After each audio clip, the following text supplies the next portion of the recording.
C'est un plaisir bien français qui stimule nos 5 sens. La baguette s'écoute avant de se déguster.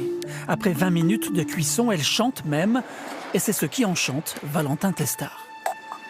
Il y a tout, il y a le pain qui chante en sortie de four, il y a l'odeur qui en dit beaucoup, le niveau visuel aussi, la coloration. De l'eau, de la farine, du sel et du levain. La recette ne change pas, mais le savoir-faire change tout.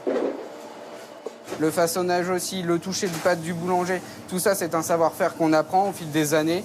Des fois il faut souvent 10 ans pour connaître son sujet. Bonjour, baguette toute chaude. Même si les Français mangent 3 fois moins de pain qu'en 1950, les boulangers vendent 320 baguettes chaque seconde. C'est l'habitude aussi, depuis que je suis tout petit, on achète des baguettes. C'est très français. Dans les pays où je suis allé, il n'y a pas d'équivalent. Il y a des pains qui sont bons, mais c'est des pains en général, c'est des gros pains. C'est un symbole, presque. Non ? Donc plus que le vin rouge et le béret.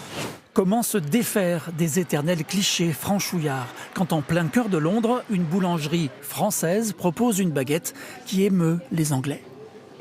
Elle a l'odeur d'un début de journée.